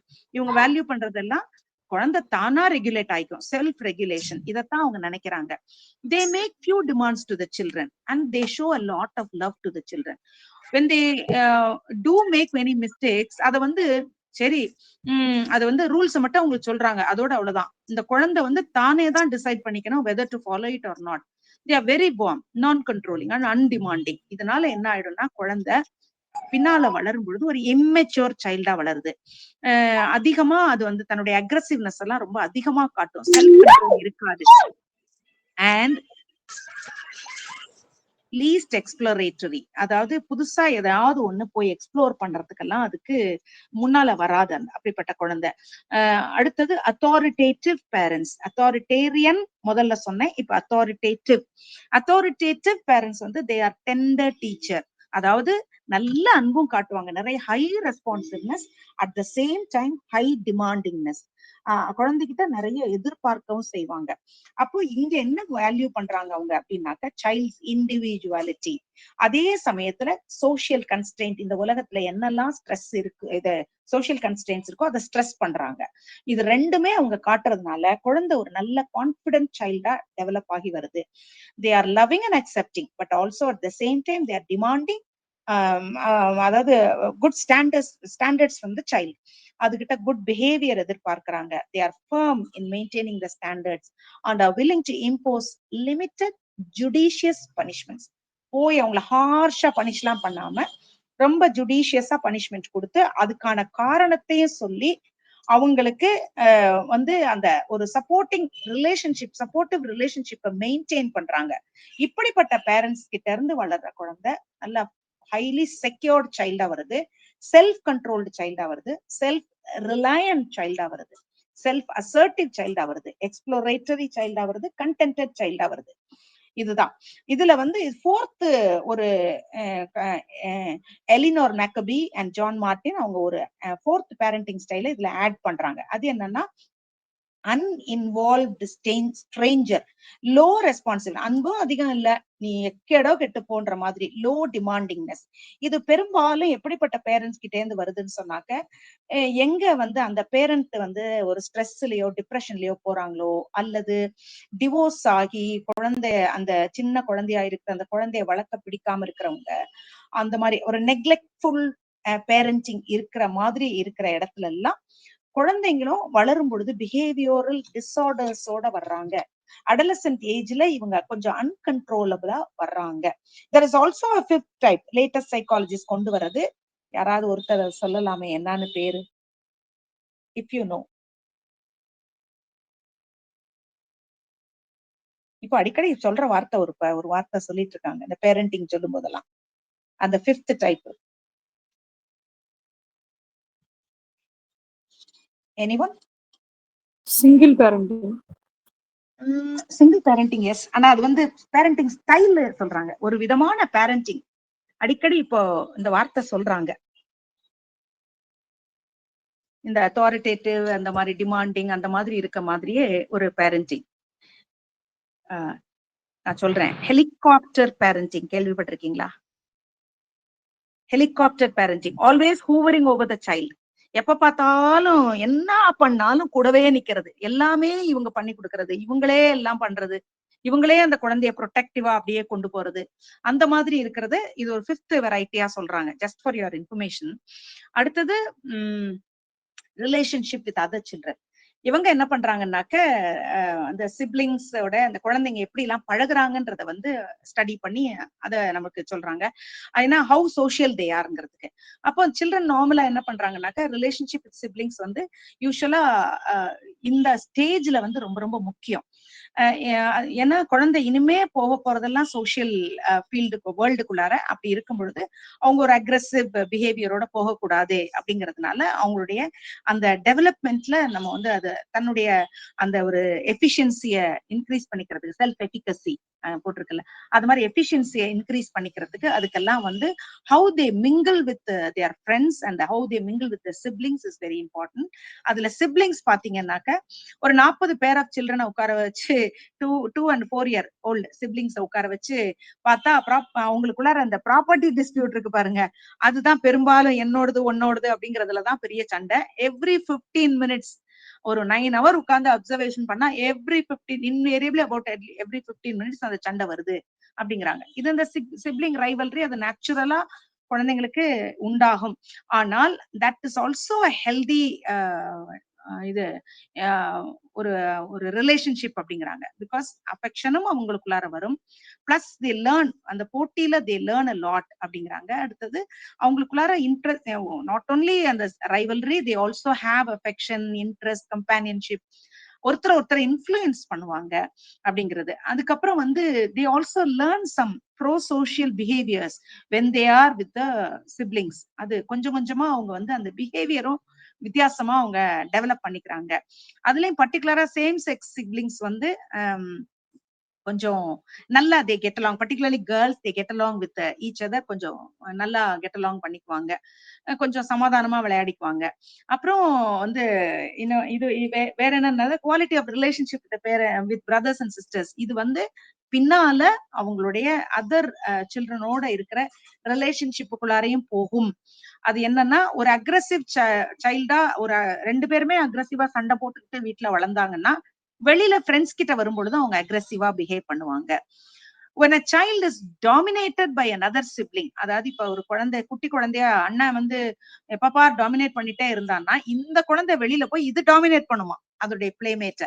அதாவது அந்த டாமினேஷன் கேரக்டரை இந்த குழந்தை லேர்ன் பண்ணிட்டு அதுக்கு சான்ஸ் கிடைச்சோன்னே இன்னொரு குழந்தைய அது டாமினேட் பண்ணுது அப்படிங்கறது மாதிரி. அடுத்தது ஒன்லி சைல்டு. முந்தெல்லாம் சொல்லுவாங்க ஒன்லி சைல்டு வந்து செல்பிஷா வளருது, லோன்லியா வளர்ந்துருச்சு, மேல் அட்ஜஸ்டிங்கா இருக்கு அப்படிங்கறதெல்லாம். ஆனால் இப்ப எல்லாம் வந்து அத சொல்லும் பொழுது they don't agree with that, because most onlys are comparatively they are doing very well அப்படிங்கிறது தான் இன்னைக்குள்ள ஸ்டடிஸ் எல்லாம் சொல்லுது. only children, they tend to be more mature, more motivated to achieve, and they have high self esteem அப்படிங்கிறாங்க. because that may be because parents can spend more time with the only child அப்படிங்கிறது தான் கடைசியில அவங்க கன்க்ளூஷனுக்கு கொண்டு வர்றது. அந்த குழந்தை வந்து அவங்க நிறைய அட்டென்ஷன் கொடுக்குறாங்க அப்படிங்கிறாங்க. இதுல இன்னொரு ஒரே ஒரு நான் பிராக்கெட்ல போட்டுறேன், ஏன்னா வந்து பிரிட்டன் பிளே அவங்களுக்கு செல்ஃப் ரெகுலேஷன் நிறைய கொடுக்குது. பிரிட்டன் பிளேங்கிறது வந்து அந்த ஒன்லி சைல்டு நிறைய பண்ணுவாங்க. அதாவது இமிட்டேட் பண்ணி யாரோ ஒருத்தர் போல ரோல் பிளே, அம்மா போல அம்மா இல்லாத நேரத்துல டீச்சர் போல அந்த மாதிரி ரோல் பிளே எல்லாம் பண்றது நீங்க பார்த்திருப்பீங்க. இது வந்து it gives helps them gain a lot of self regulation. ஏன்னா இது வந்து ஒன்லி சைல்டா இருக்கும் பொழுதுதான் அது நிறைய பிரிட்டன் பிளே பண்ணுது. Because it does not have anybody to play with. So most of the time பெரியவங்களோட தான் அது சுத்திட்டு இருக்கும். ஸோ பெரியவங்க கிட்ட இப்படி ஒரு பிரிட்டன் பிளே பண்றதுதான் அது கேம். அப்படித்தான் நிறைய அது கத்துக்குது. இதே வந்து சிப்ளிங்கோட இருந்துச்சுன்னா அடுத்த சிப்ளிங் பார்த்து அதை வந்து கிண்டல் பண்ணும், அதை வந்து ரெடிக்யூல் பண்ண உடனே அது வெக்கப்பட்டுட்டு அது பண்ணாம விட்டுடும் இந்த பிரிட்டன் பிளே எல்லாம். ஒருவேளை 2 பேரும் சேர்ந்து அவங்க அந்த பிரிட்டன் பிளேல ஒருத்தரோட ஒருத்தர் ஜாயின் பண்ணிக்கிட்டாங்கன்னா அது வேற. பட் ஸ்டில் இதுக்கு நிறைய ஆப்பர்ச்சுனிட்டிஸ் இருக்கிறதுனால அது ஒன்லி சைல்டுக்கு அந்த செல்ஃப் ரெகுலேஷனுக்கு அந்த Britain play has been very helpful. அடுத்து பிளேமேட்ஸ் அண்ட் ஃப்ரெண்ட்ஸ். இவங்க வந்து இந்த பிளேமேட்ஸ் யாரோ அவங்களதான் ஃப்ரெண்ட்ஸ் ஆக்கிக்குது அப்படிங்கறதுதான் இங்க கண்டென்ட். என்னன்னா சில்ட்ரன் வந்து அவங்களுக்கு யார் அதோட நல்லா விளையாடுறாங்க அது லேட்டர் ஆன் பிகம்ஸ் ஒரு ஒரு அந்த கோஆபரேட்டிவ் பிளே இருக்கிறவங்கள பேரலல் பிளேன்னு சொல்றாங்க, கோஆபரேட்டிவ் பிளேங்கிறாங்க. அப்படி அந்த அதுலதான் ஃப்ரெண்ட்ஷிப்பே அது டெவலப் பண்ணிக்குது, ஷேர்ட் இன்ட்ரெஸ்ட்னால தானே, அதனால அது டெவலப் ஆயிக்குது. இதெல்லாம் வந்து அந்த மற்றவங்களோட அது ஒரு பிளேமேட்டோட விளையாடுறது அதுக்குள்ள மைல்ஸ்டோனே இருக்குது. 3-year-oldல வந்து தே பிளே அலாங் சைட், அதாவது அதர் சில்ட்ரனோட அவங்க சேர்ந்து விளையாடுவாங்க. But friendship is short lived, அவங்க மறந்து போயிருவாங்க. 4-year-old இருக்கும் பொழுது ஒரு கோஆபரேட்டிவ் பிளே இருக்கும் அவங்களுக்குள்ளார. தே ஸ்டார்ட் டேக்கிங் டர்ன்ஸ், அதாவது அவங்களே அவங்களுடைய திங்ஸ் ஒருத்தருக்கு ஒருத்தர் கொடுத்து, நீ கொஞ்ச நேரம் விளையாடு, நான் கொஞ்ச நேரம் விளையாடுறேன். அந்த மாதிரி அந்த friendship is more stable. 5 year ஆகும் பொழுது அவங்களுக்கு அந்த ரோல் தெரியுது அவங்களுக்கு. அதனால they cooperate very well, they learn empathy, அந்த மாரல் வேல்யூஸ் கொஞ்சம் கொஞ்சமா அதுக்கு தெரிய ஆரம்பிக்குது. அதுக்கப்புறம் they also learn gender roles. அதனால மேல் ஃப்ரெண்ட்ஸ் எப்படி, ஃபீமேல் ஃப்ரெண்ட்ஸ் எப்படி, அதெல்லாம் அவங்க புரிஞ்சுக்க ஆரம்பிக்கிறாங்க. அடுத்தது வந்து சூசிங் பிளேமேட்ஸ் அண்ட் ஃப்ரெண்ட்ஸ். இதுதான் நான் முதல்ல சொன்னேன். அதாவது ஹவு தி அதர் சில்ட்ரன், அதாவது get along with them. Positive experience இருந்துச்சுன்னா நிறைய ஃப்ரெண்ட்ஸ் இருப்பா. அதாவது அந்த அந்த மாதிரி இருக்க ஆள்கிட்ட இந்த குழந்தையும் போய் ஃப்ரெண்ட்லியா விளையாட ஆரம்பிக்குது. ஆனா இதே சமயத்துல கொஞ்சம் யாராவது கொஞ்சம் நெகட்டிவா அதுகிட்ட பிஹேவ் பண்ணாங்கன்னா unlikely that they will become friends, அந்த மாதிரி. அப்புறம் வந்து யங்கர் சில்ட்ரன்ல வந்து அவங்களுக்கே கிட்டத்தட்ட இருக்கிற சிமிலர் ட்ரெய்ட்ஸ் இருக்கிறவங்கள தான் அவங்க பிடிச்சு அவங்களோட ஃப்ரெண்ட்லி ஆறாங்க. But they gain a lot of individuality when the child starts mingling with other friends. அதுவும் like minded childrenோட they do things together. அந்த அப்போ they start to adjust with each other, they start caring for each other, then they start sharing, then they start helping each other. இங்கதான் அந்த friendship formation அது வர ஆரம்பிக்குது. அப்ப நிறைய friends இருக்கிற குழந்தைய வந்து எல்லாருமே அந்த ஸ்கூல், அந்த நிறைய ஃப்ரெண்ட்ஸ் இருக்கிற குழந்தை வந்து ஸ்கூல்ல அதை லவ் பண்றதுனால அந்த குழந்தை என்ஜாய் பண்ணுது ஸ்கூலுக்கு போறத. அப்போ friendship is more satisfying in a very small child. அது வந்து அது செரிஷ் பண்ணுது, அது லவ் பண்ணுது. அதனால அந்த வீட்டுல இருந்தே அந்த குழந்தை வந்து யூஸ்வலா அதுல வந்து என்னன்னாக்கா, அந்த வித்ட்ரான் சைல்டு, ஷை சைல்டா இருந்தா எல்லா ப்ரீ ஸ்கூல் சில்ட்ரனும் அந்த குழந்தைய இக்னோர் பண்ணிடுறாங்க. அது வந்து நீங்க அதனால என்ன பண்ணணுமா, ப்ரீ ஸ்கூலுக்கு குழந்தைய விடுறதுக்கு முன்னால அந்த குழந்தைய சோசியலா மற்றவங்க கிட்ட மெதுவா விட்டு என்கரேஜ் பண்ணி, அந்த குழந்தைக்கு பப்ளிக் பிஹேவியர், காமன் பிஹேவியர் கொஞ்சம் நம்ம லேசா ஸ்டிமுலேட் பண்ணி விட்டுட்டோம்னா, ப்ரீ ஸ்கூல் சில்ட்ரன் அங்க போகும் பொழுது அந்த குழந்தைங்க கிட்ட இது ஷையாவோ வித்ட்ரானாவோ இருக்காது.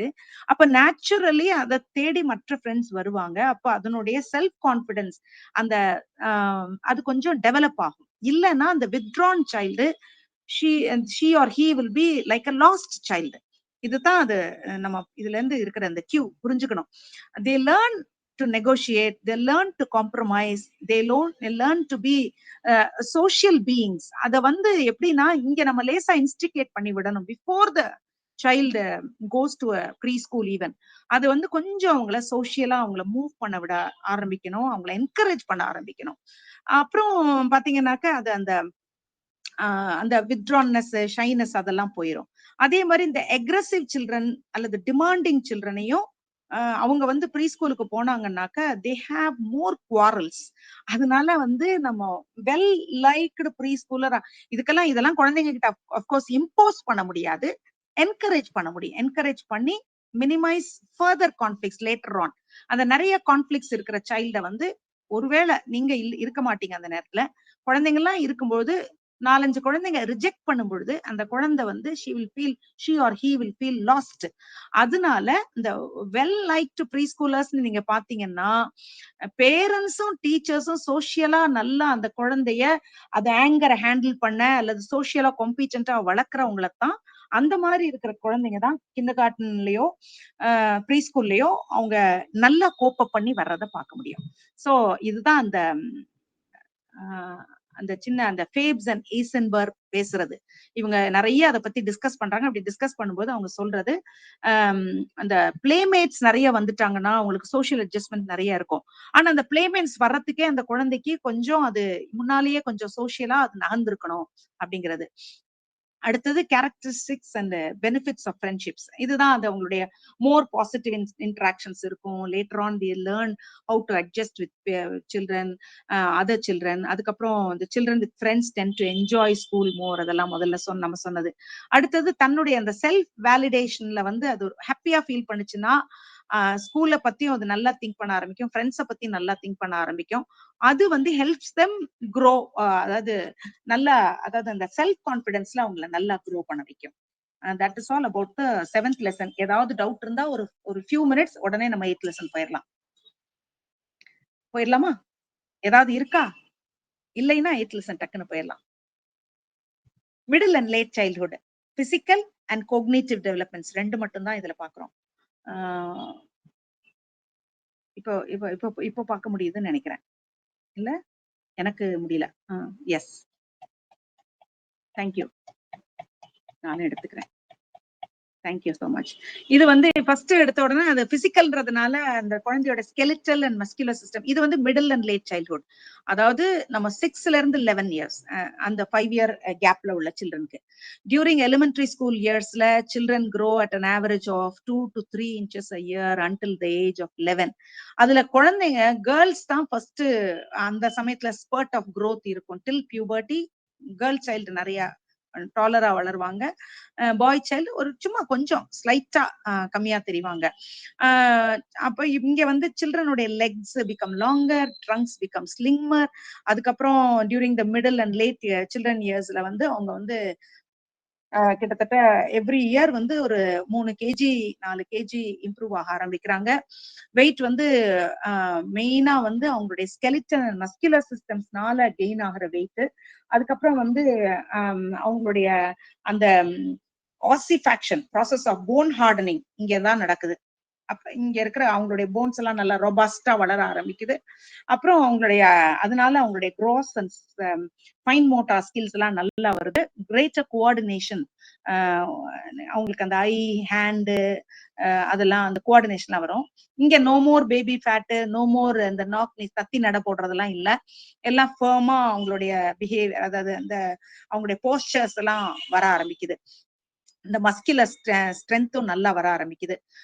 Because of greater number of muscle cells, boys are usually stronger than girls.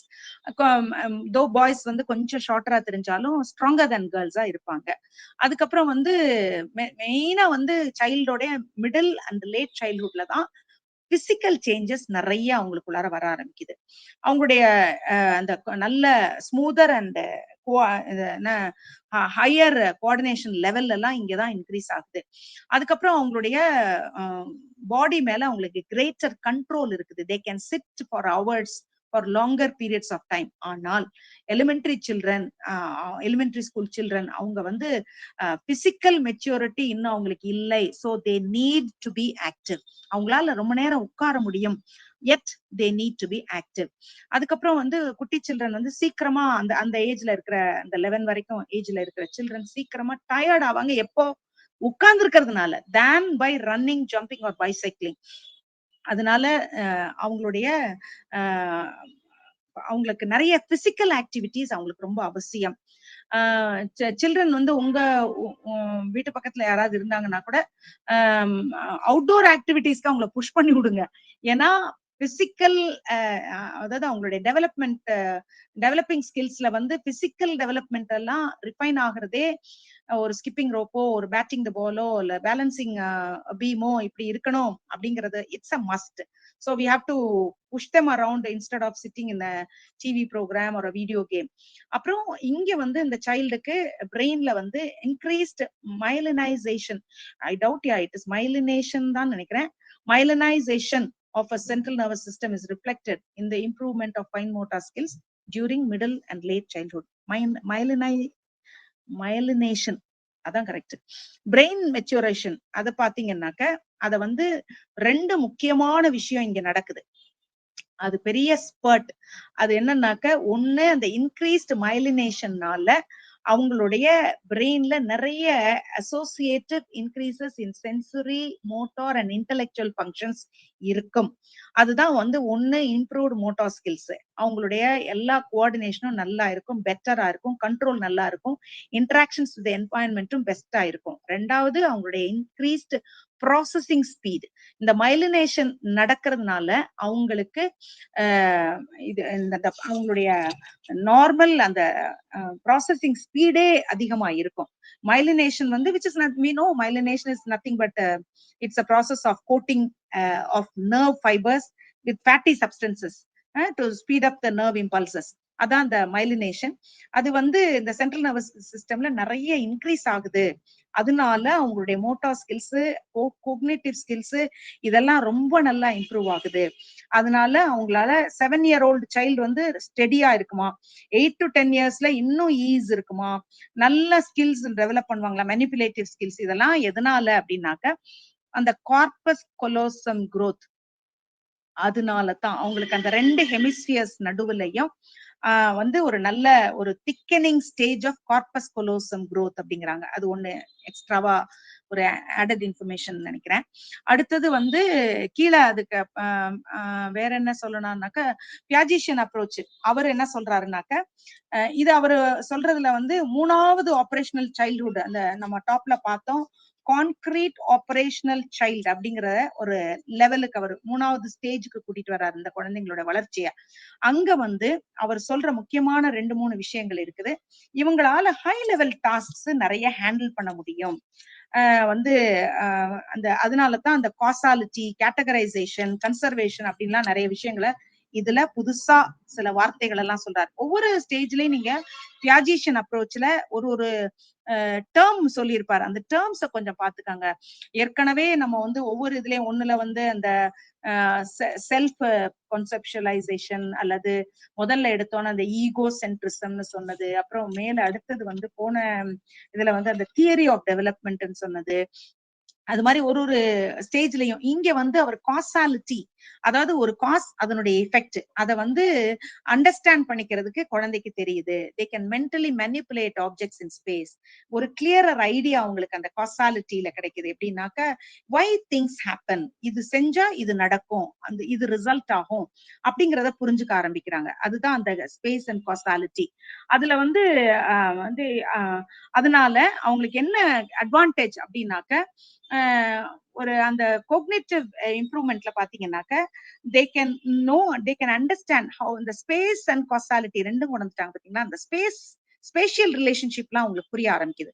அப்ப how for is it from your place to another place, அதெல்லாம் கொஞ்சம் புரியும். அல்லது ஒரு ரூட் மேப்பை கொஞ்சம் அவங்களுக்கு அண்டர்ஸ்டாண்ட் பண்றதுக்கு கொஞ்சம் அவங்களுக்கு விளங்கும். அதாவது பக்கத்துல இருக்கிறவங்க வீட்டுக்கு போக சொன்னாக்க இங்க போய் லெஃப்ட்ல போய் ரைட்ல போய் இங்க கட் பண்ணு அப்படின்னா அதுக்கு அவங்களுக்கு புரியும். அடுத்தது வந்து they have clearer directions for finding the same. நான் சொன்ன நேத்தி ஒரு இந்த மினிமைசிங் ஆஃப் அ ரூம், அதை வச்சுதான் குழந்தைக்கு வந்து ஒரு அண்டர்ஸ்டாண்டிங்கே வரும்னு. இங்க 6 to 11 yearsல they have a clearer picture of understanding the direction of finding the same objects. அதே ஆப்ஜெக்ட ரூம்ல இங்க உள்ள போய் ரைட் ஹேண்ட் சைட்ல திரும்பி அந்த ட்ராயர்ல இருக்கு எடுத்துட்டு வானா அந்த child can do it. So அந்த ஸ்பேஸ் அண்ட் காசாலிட்டியில அவங்களுக்கு கொஞ்சம் ரிமார்க்கபிள் இம்ப்ரூவ்மெண்ட் இங்க வருது. அடுத்தது கேட்டகரைசேஷன், ஹவு தே லேர்ன். இது வந்து ரொம்ப ரொம்ப 6 to 11 yearsங்கிறதுனால இதுவும் வந்து ரொம்ப முக்கியம். அதாவது என்னன்னா சீரியேஷன், அவங்களுக்கு வந்து சீரியலா அவங்க அரேஞ்ச் பண்ண தெரியும், லாஜிக்கல் ஆர்டர்ல அவங்களுக்கு அரேஞ்ச் பண்ண கத்துக்கிறாங்க. அடுத்தது டிரான்சிட்டிவ் இன்ஃபரன்ஸ், அதாவது நான் பிராக்கெட்ல போட்டிருக்கேன் பாருங்க, A is equal to B and A is equal to C னா it automatically means A is equal to C அப்படிங்கறத, அதாவது ஒரு ரிலேஷன்ஷிப், 2 ஆப்ஜெக்ட் நடுவுல இருக்கிற ஒரு ரிலேஷன்ஷிப் தெரிஞ்சிருக்கிற குழந்தைக்கு 3வது ஆப்ஜெக்ட கொண்டு வரும்பொழுது அதுக்கு உள்ள அப்ப இந்த ஃபர்ஸ்டுக்கும் தேர்டுக்கும் உள்ள கனெக்ஷன் என்ன அப்படிங்கறத கொஞ்சம் அவங்க கல்மினேட் பண்ண முடியும். அடுத்தது கிளாஸ் இன்க்ளூஷன், அதாவது ஒரு பெரிய பழம், அதை கட் பண்ணா 4-5 பழமா சின்ன சின்னதா கட் பண்ணா அதெல்லாம் சேர்ந்ததுதான் அந்த பழம், அது புரிய ஆரம்பிக்குது. அதுல 2 இருக்குது, கிளாஸ் இன்க்ளூஷன்ல. ஒன்னு இண்டக்டிவ் ரீசனிங், இன்னொன்னு டிடக்டிவ் ரீசனிங். இண்டக்டிவ் ரீசனிங்கிறது வந்து என்னன்னாக்க சின்னதை தெரிஞ்சுக்கிட்டு அதுல இருந்து ஒரு ஜெனரல் கன்க்ளூஷனுக்கு வருது, பெரிய கன்க்ளூஷனுக்கு வருது. You learn from a smaller thing and you generalise it to a bigger thing. அதாவது ஒரு dog barking at a stranger நீங்க பாக்குறீங்க, ஒரு ஸ்ட்ரேஞ்சரை பார்த்து நாய் கொலைக்குதுனாக்க ஓகே, டாக்ஸ் எல்லாமே ஸ்ட்ரேஞ்சர்ஸ பார்த்தா கொலைக்கும். அப்ப ஜெனரலைஸ் பண்ணுது பாருங்களேன். ஒரு இன்சிடென்ட்டா பார்த்துட்டு அதுல இருந்து அடுத்த அந்த அடுத்தது இவால்வ் ஆகுதுங்கிறத புரிஞ்சுக்கிறாங்க. அதான் inductive reasoning from a small thing to a figure generalisation. Deductive வந்து ஜெனரலா இருக்கிறதுல இருந்து ஒருத்தருக்கு எடுத்துக்கிறது. அதாவது எல்லா நாயும் கொலைக்கும் அப்படின்னும் போது இந்த நாயும் கொலைக்கும் அப்படிங்கிறது புரிஞ்சுக்கிறது. பெருசு ஜெனரலைஸ்ட் ஒரு ஸ்டேட்மெண்ட்ல இருந்து தனிப்பட்ட வகையில குட்டியா ஒரு ஸ்டேட்மெண்ட்டை டெடியூஸ் பண்ணிக்கிறது. அதுதான் அந்த ரெண்டு ரீசனிங் கான டிஃபரன்ஸ். இது ஏற்கனவே நம்ம வேற எதுல படிச்சோம், ரிசர்ச் மாடலிங்ல கூட படிச்சிருக்கோம்னு நினைக்கிறேன். அந்த ரிசர்ச் ஆர்எம் மெத்தடாலஜில படிச்சிருக்கோம்னு நினைக்கிறேன், தெரியல, ஐ டு நாட் நோ. பட் இது வேற எங்கேயோ இருக்கு. அது அடுத்தது கன்சர்வேஷன். கன்சர்வேஷன் வந்து இந்த கான்கிரீட் ஆபரேஷன்ஸ்ல தான் இந்த குழந்தைக்கு இந்த கன்சர்வேஷன்னா என்னன்னு தெரிய ஆரம்பிக்குது. இப்போ வந்து இதுல வந்து இந்த கன்சர்வேஷன்னாக்க சர்டன் ப்ராப்பர்ட்டிஸ் ஒன்னொன்னுக்கும் இருக்கும். ஒரு வெயிட் இருக்கும், வால்யூம் இருக்கும், குவான்டிட்டி இருக்கும் அப்படிங்கறத அந்த குழந்தைக்கு புரிஞ்சுக்க ஆரம்பிக்குது.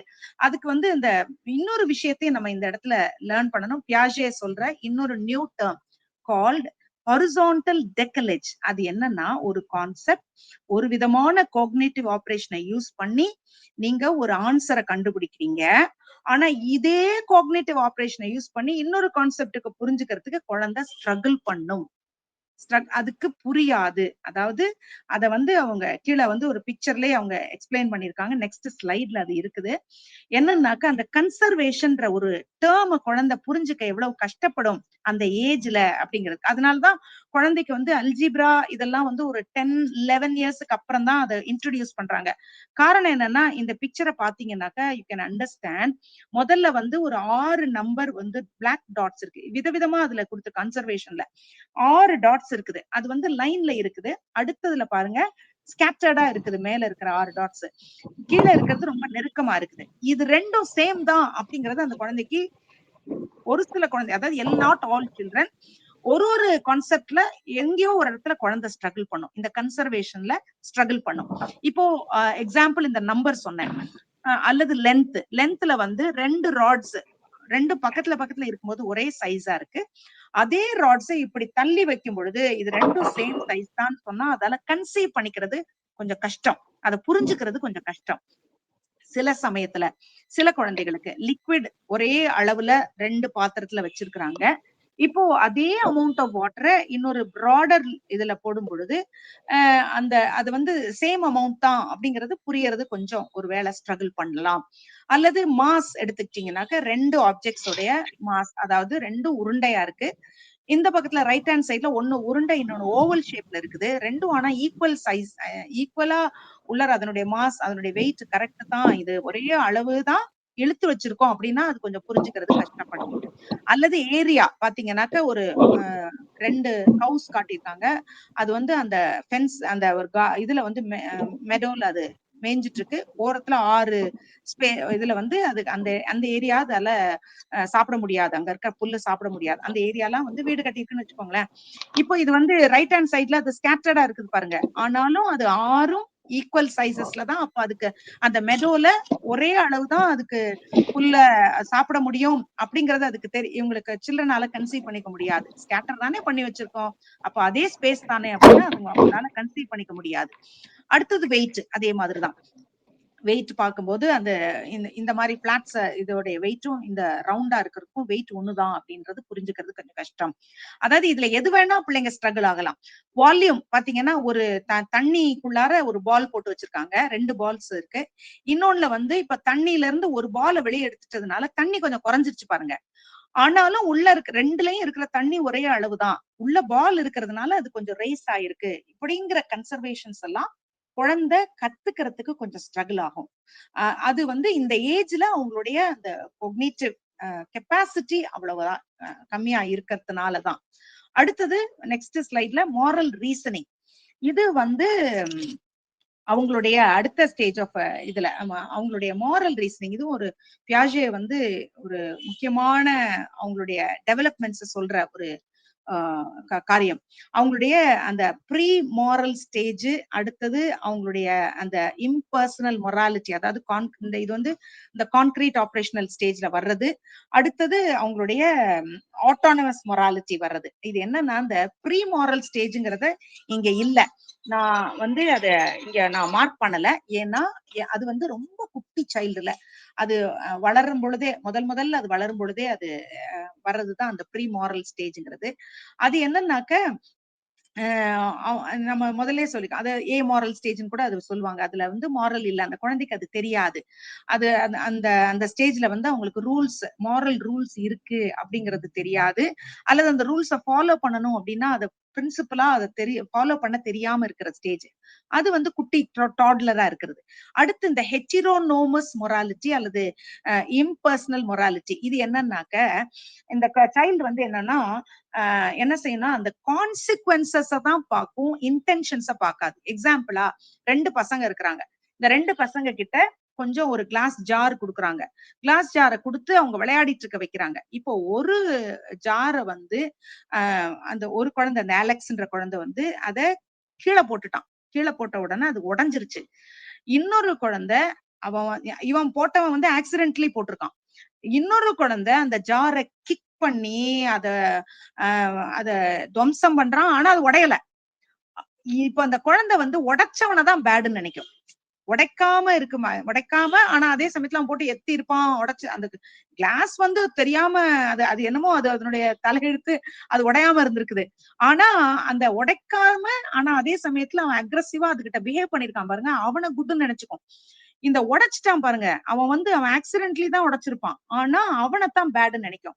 சோ அந்த கான்சிக்வன்சஸ தான் அது பாக்குமே ஒழிய இன்டென்ஷன்ஸ பாக்காது. புரியுதுல்ல? Sorry, autonomous. சரி, ஆஷா தான் கைய அங்கங்க காட்டிட்டு வராங்க. அடுத்தது இது வந்து இன்னொன்னு ஆட்டோனமஸ் மொராலிட்டி. இப்போ இதுல வந்து அது Sorry, இன்டென்ஷன்ஸ் ma'am. புரிஞ்சு. Sorry, I'm sorry to interrupt, ma'am. Can you repeat that again? Yes. அதாவது when the child, இப்ப for example you take Alex and Ben. இது நான் இன்னொரு எக்ஸாம்பிள் நான் சொல்றேன். எனக்கு என்னுடைய பர்சனல் இதுல நான் பார்த்தது என்னுடைய sister in law's daughter. This I think you will understand little better. என்னுடைய Okay. Sister in law's daughter, அவ வந்து என்ன பண்ணிட்டான்னாக்கா, அவளுடைய தம்பி 2 பேரை she was சூப்பர்வைசிங். அக்கா இல்லையா, அதனால she was சூப்பர்வைசிங். அப்போ அவன் ஒருத்தன் வந்து சிஸ்டர் லாவுடைய சன் வந்து அவன் பேர் ஜோ, அவனுடைய ஃப்ரெண்டு பேரு ஜேடன். இந்த 2 பேரும் விளையாடிட்டு இருக்காங்க. 2 பேருக்குமே அன்னைக்கு கார் டாய் வாங்கி கொடுத்திருக்காங்க. இந்த கார் டாய 2 பேரும் டேபிள்ல வச்சு விளையாடிட்டு இருக்காங்க. அக்கா வந்து அவங்கள வாட்ச் பண்ணிட்டு இருக்கா. இப்போ இவன் என்ன பண்ணிட்டான், கார் கொண்டு வந்து அந்த டாய வச்ச கொஞ்ச நேரத்திலேயே இவன் ஜோ என்ன பண்ணிட்டான், அது என்ன பண்ணானோ தெரியல, அது உடைஞ்சு போயிடுச்சு. இந்த சென்ஸ் அதனுடைய ஆக்ஷன் இல்லவே இல்லை. அவனால விளையாடவே முடியல, அவனுக்கு ஒரே அழுக. இன்னொருத்தன் இருக்கான் பாருங்க, அந்த ஜேடன். அவன் வந்து இவனை வந்து கிண்டல் பண்ணணும், உனது உடைஞ்சிச்சான்னு சிரிச்சுட்டு, பாரு என்னோடது நல்லா இருக்கு பாரு, இதை நான் உடைப்பேன், மிதிப்பேன், நல்லா இருக்கும், இது மேல ஏறி உட்காருவேன், இது நல்லா தான் இருக்கும் அப்படின்னு அவன் கண்டினியூஸா ஹி வாஸ் வேணும்னே அது மேல ஏறி உட்கார்றான், அத மிதிக்கிறான், அதை இங்க இருந்து கிக் பண்ணி அடுத்த ரூம் வரைக்கும் கொண்டு போறான். இதெல்லாம் அவன் பண்ணிட்டு இருக்கிறான். அப்போ அதுக்கப்புறமா கொஞ்ச நேரம் கழிச்சு அவன் அப்பா வந்த பொழுது அந்த உடைச்சிட்டானே, அதுக்காக அந்த ஜோவுக்காக இன்னொன்னு வாங்க போறார். ஆனா இந்த என்னுடைய சிஸ்டர்லோட டாட்டர் விடவே மாட்டேன்ட்டா. என்ன சொல்லிட்டா, அவன் உடைச்சான், இவன் உடைக்கல. இல்லடா, இவன் பாரு எப்படி அவனை ஹர்ட் பண்ணான், அது போக அந்த டாய் எவ்வளவு அது மோசமா ட்ரீட் பண்ணான், அந்த டாய் அவன் வச்சிருக்கிறதுக்கே வர்த்துல போட்டு மிதிச்சான், வெளியில எத்தி விட்டான் அப்படின்னு சொன்னா அவளால அதை புரிஞ்சுக்கவே முடியல. அவ என்ன சொல்றா, she went on saying no. அவன் உடைச்சிட்டது தான் அவன், அதுல பின்னால இருக்க இன்டென்ஷனை பார்க்கல. அந்த கான்சிக்வன்ஸ் இஸ் பிரேக்கிங் த டாய். அந்த பிரேக்கிங்க தான் பெருசா நினைக்குமே குழந்தை. அந்த இன்டென்ஷன் கோயிங் ஆன், அதை வந்து போட்டு உடைச்சு என்னென்னவெல்லாம் பண்றான் பாருங்க, அவன் கெட்டவன் இல்ல, உடைச்சவன் தான் கெட்டவன்.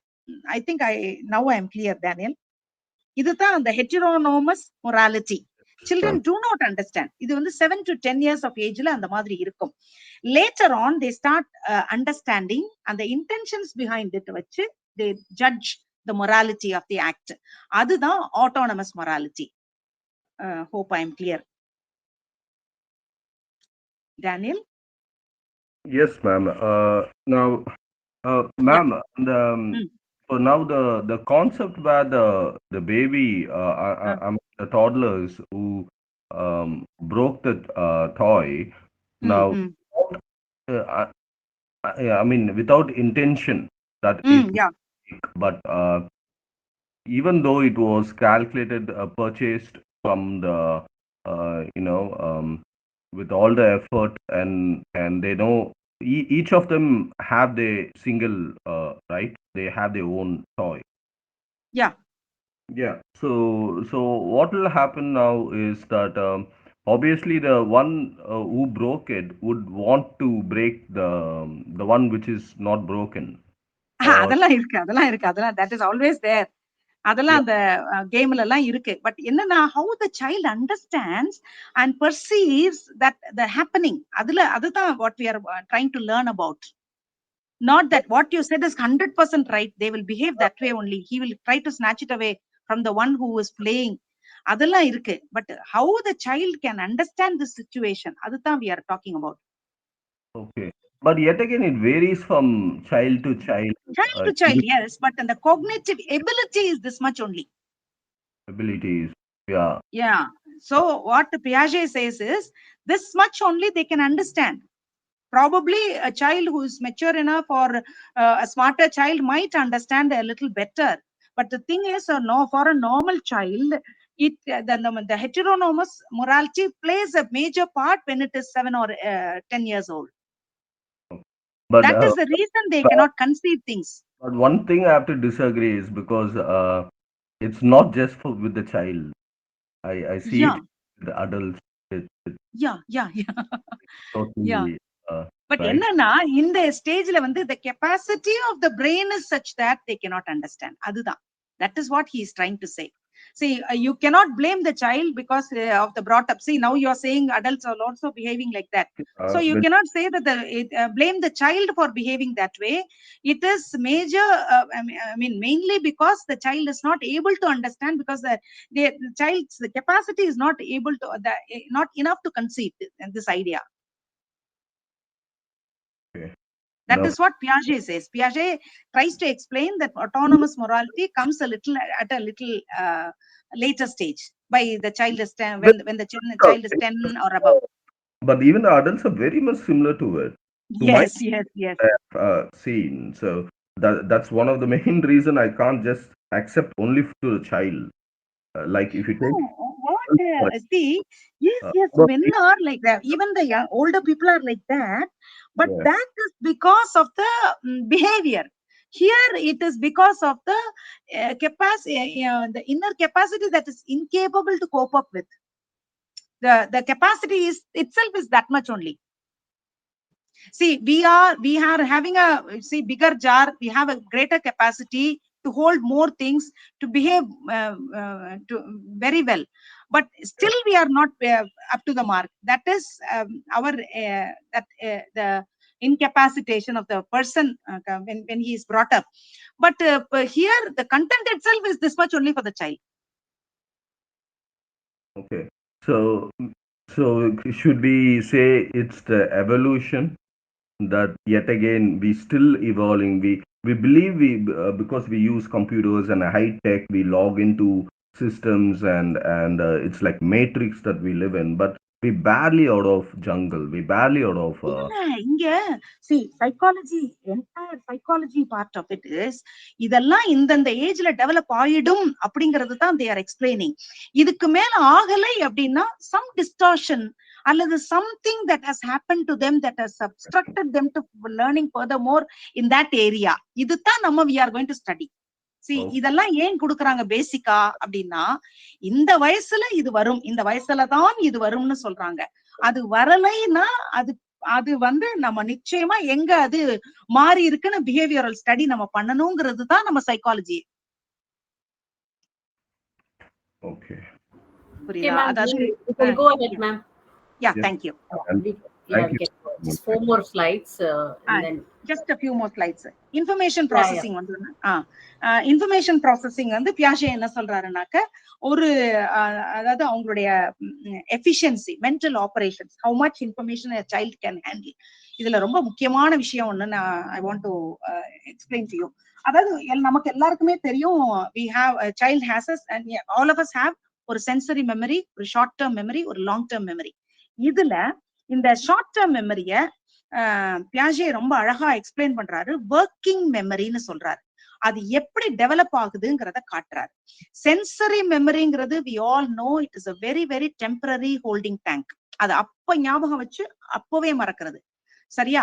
இது வந்து up to when a child till the child is 5 years old, அது வந்து சென்சரி மெமரி தான் அதுகிட்ட நல்லா ஒர்க் ஆகும். அந்த சென்சரி மெமரி 5 year oldக்கு இருக்கிறது தான் இன்னைக்கு அடல்ட் வரைக்கும் இருக்கிறதே. அந்த லெவலுக்கு அந்த குழந்தை சென்சரி மெமரி அதை ஹோல்டு பண்ணவும் அதை ரிட்ரீவ் பண்ணவும் அதுக்கு புரிஞ்சுக்குது. ரைட்டா? இப்ப now you are moving on to the short term memory. Short term மெமரிய இப்ப பேட்லி அண்ட் ஹிட்ச் மாடல்னு சொல்றாங்க. இவர் எப்படி எக்ஸ்பிளைன் பண்றாங்கன்னா, நெக்ஸ்ட் ஒரு பிக்சரை காட்டுறேன். ஒரு அதாவது நமக்கு வந்து எல்லாருடைய ஷார்ட் டேர்ம் மெமரியிலையும் ஒரு சிபியூ போல, நம்முடைய கம்ப்யூட்டர்ல ஒரு சிபியூ இருக்கிறது மாதிரி சென்ட்ரல் எக்ஸிக்யூட்டிவ் ஒருத்தர் இருக்கிறார் நடுவுல. ஓகே, இந்த சென்ட்ரல் எக்ஸிக்யூட்டிவ் என்ன செய்யறாருனாக்க, வாட் எவர் அந்த நேரத்துல அவங்க காதுல அந்த ஷார்ட் டேர்ம் மெமரிக்கு வேணுங்கிற விஷயத்துல காதுல என்ன வாங்கினாங்களோ, வாட் எவர் ஆடிட்டரி இன்ஃபர்மேஷன் அதை வந்து ஹேண்டில் பண்ண ஒரு சின்ன போனலாஜிக்கல் லூப்புக்குள்ளார அதை தள்ளிடுறாரு அந்த சென்ட்ரல் மெமரியில உட்கார்ந்து இருக்கிற சிபியூ. அதே மாதிரி விஷுவல் ஆஸ்பெக்ட்ஸ், அதாவது யாரோ பேசுனது, அந்த பேசும்பொழுது அவங்க சொன்னது அந்த காதுல, இன்னைக்கு கூட நீங்க எதையாவது ஒண்ணு ரிமெம்பர் பண்றீங்கன்னா அவங்க பேசுன அதே டோன்ல ரிமெம்பர் பண்றீங்க பாருங்களேன். அதுதான் அந்த போனலாஜிக்கல் லூப். விஷுவல் ஸ்பேஷியல்ன்றது வந்து வாட் எவர் அந்த விஷுவலா பார்த்தது ஸ்பேஷியல் இன்ஃபர்மேஷன், அத வந்து இன்னொரு பக்கத்துல அது தள்ளிடுது. இப்படி தள்ளிடுறது எதனாலன்னா, இப்படி தள்ளிட்டா there will be more space for the short term memory to work to gather some more information. அதுக்காக இது கொஞ்சம் ரெண்டு பக்கமா ரெண்டு லூப்ஸ்குள்ளார அதை தள்ளிக்குது. தள்ளிட்டு whenever அதை தள்ளிட்டு லாங் டேர்ம் மெமரியோட அது ப்ராசஸ் பண்ணணும்னா ப்ராசஸ் பண்ணுது, இல்ல வேண்டாம்னா அது வெளியே தள்ளுது. சோ இந்த சென்சரி இன்புட் இருக்கு இல்லையா, அத வந்து அது கன்சீவ் பண்ணி உள்ள வச்சுக்கிற ஒரு கேப்பபிலிட்டிய ஒரு குழந்தை சின்ன இந்த வயசுல இருந்து வளர்த்துக்க ஆரம்பிக்குது. இத நான் எக்ஸாம்பிளா சொல்லணும்னாக்க வந்து என்னன்னாக்க, இப்போ இமேஜின் நீங்க வந்து ஒரு கார் டிரைவ் பண்ணி போயிட்டு இருக்கீங்க. அந்த கார் டிரைவ் பண்ணி போயிட்டு இருக்கும் பொழுதே you're also talking to somebody, பக்கத்துல உட்காந்துருக்கவங்ககிட்ட நீங்க பேசிட்டே போயிட்டு இருக்கீங்க. நல்ல கண்டினியூஸா ஒரு இன்ட்ரெஸ்டிங் டாபிக் நீங்க பேசிட்டே போறீங்க. At the same time you're concentrating on your driving. Suddenly முன்னால ஒருத்தன் சைக்கிள்ல வாபிள் பண்ணி முன்னால வந்து இப்படி குறுக்க வர்றான். அப்படி குறுக்க வந்த உடனே நீங்க பேசுறத அப்படியே நிறுத்திடுறீங்க. நிறுத்திட்டு you concentrate more on what you're doing with your driving. அதுல அவங்கிட்ட இருந்து உங்களை தள்ளி நீங்க காப்பாத்திக்கிட்டு இன்னும் ஃபர்தர் மோர் நீங்க டிஸ்டன்ஸுக்கு போனதுக்கு பிறகு again you start continuing from where you left, இல்லையா? அந்த ஷார்ட் டேர்ம் மெமரிக்குள்ளார நீங்க கொண்டு போய் அதை வச்சுட்டு திருப்பி எடுத்து கொண்டு வந்து பேசுறீங்க. இத போல ஒரு சின்ன சென்ட்ரல் ஒரு எக்ஸிக்யூட்டிவ் இருந்து அது உள்ளுக்குள்ளார சின்னதா ப்ராசஸ் பண்ணி நம்ம பேசின ஆடிட்டரி காரியங்களை ஒரு இடத்துல வச்சு, விஷுவல் காரியங்களை ஒரு இடத்துல வச்சு, திரும்பவும் அதை ஒன்னா கொண்டு வந்து சேர்த்து வேணும்னா அதை வந்து லாங் டேர்ம் மெமரிக்கு தள்ளிட்டு இந்த நடுவுல இருக்கிற கொஞ்சம் இருக்கிற ஸ்பேஸ வந்து இன்னும் கொஞ்சம் எஃபிஷியன்டா யூஸ் பண்ற இந்த காரியம் மிடில் சைல்ட்ஹுட்ல ஒரு குழந்தைக்கு டெவலப் ஆக ஆரம்பிக்குது. கொஞ்சம் புரிஞ்சுச்சா? ஓகேயா? இது பிடிச்சிட்டா கீழே போயிடலாம். அடுத்து மெட்டா மெமரி.